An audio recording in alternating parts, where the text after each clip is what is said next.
Hello my dear students, welcome to the economics class. In the last class, we studied the movement along the demand curve and shifts in the demand curve, and already all of you knew that how the demand will changes according to the change in the price.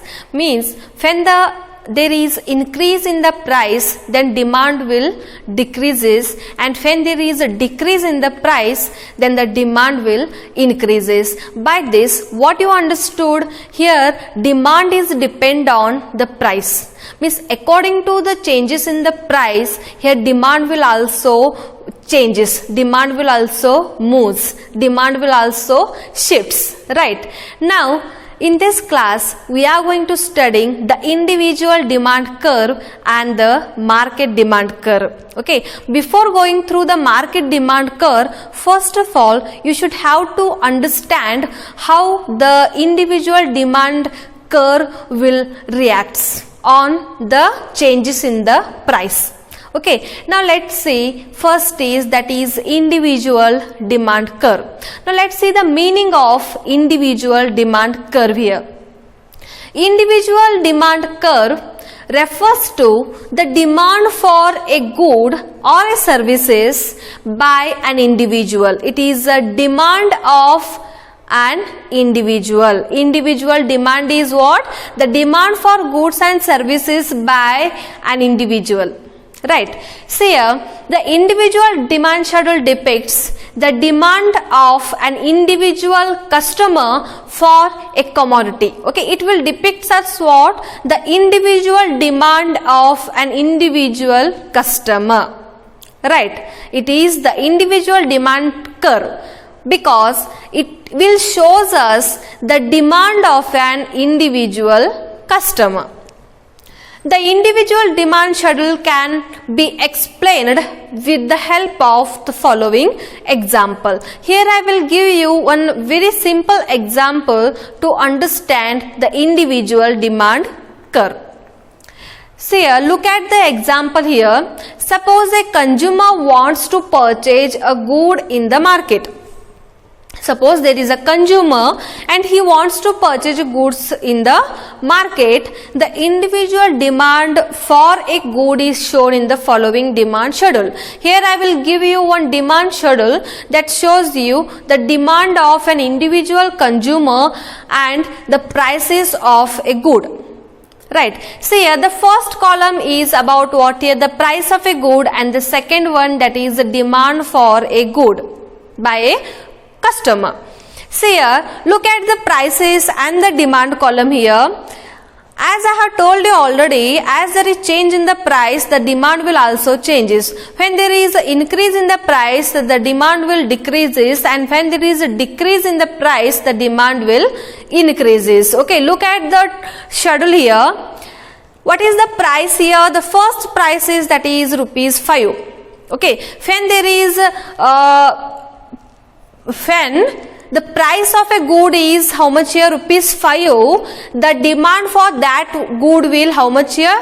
5 units. Okay, means the customer will demand 5 units of that good when the price is ₹5.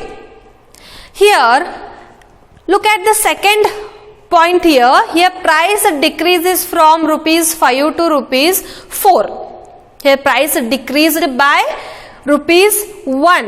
1 rupees is decreased in the goods. Then the consumer's demand will increases from 5 units to the 10 units.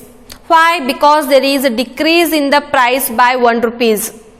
Okay, that is why the consumer's demand has been increased from 5 units to the 10 units.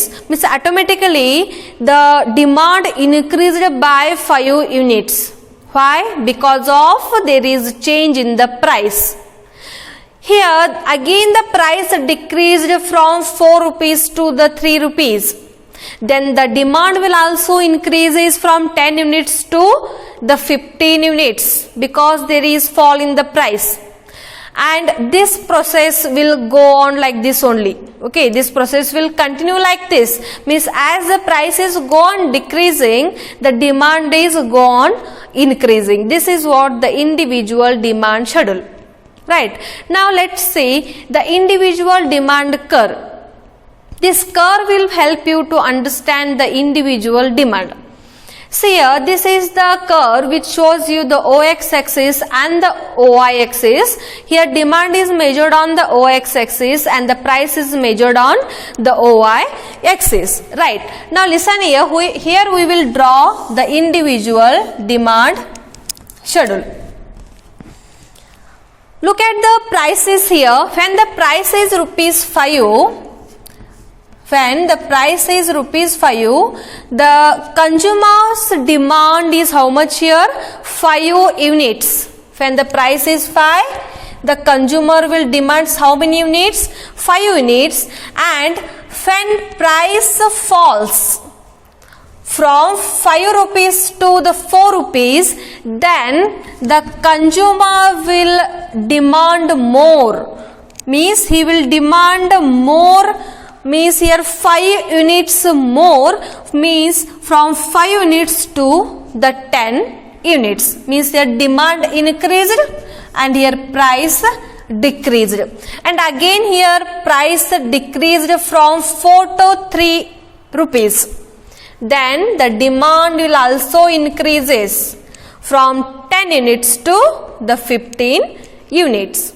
And this procedure will go on like this only. Again the price falls from 3 rupees to the 2 rupees. Then the demand increased from 15 units to the 20 units. This is what the individual demand schedule, that is DD. Right. This is what the individual demand schedule. Then what about the market demand schedule here? Here market demand schedule means when we combine the individual demands of some customers or some individuals, then we will get the market demand schedule or the market demand curve. Now next we will talk about the market demand curve. Now let's see some important points regarding the market demand curve here. The market demand for a good at a particular price is the total demand of all the consumers taken together. When we add up the individual demands of the consumers, then we get what? The market demand. Here market means what? It is a group of the consumers, group of the customers, right?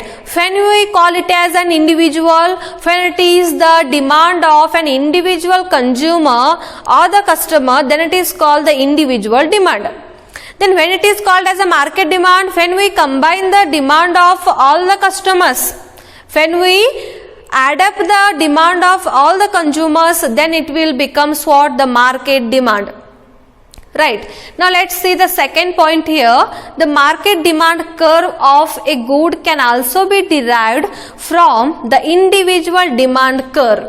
Okay, here the market demand curve of a good can also be derived by what here? The individual demand curve. But how? How means here by adding up the individual demand curve horizontally. By adding up the individual demand curves horizontally, we may get the market demand curve. Right. And this method of adding two curves is called horizontal summation. This one is very important, that is the horizontal summation. What does the horizontal summation here?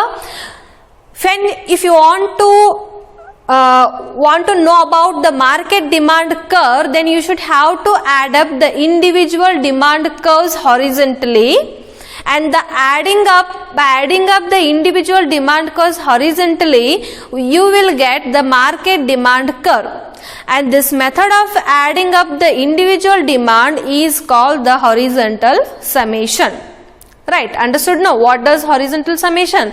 Now let's see the next point here. By adding up two individual demand schedules. Okay, in the market there are different kinds of individuals and there is a number of demand for a particular commodities, but here for your understanding I will take only two individuals to explain the market demand curve.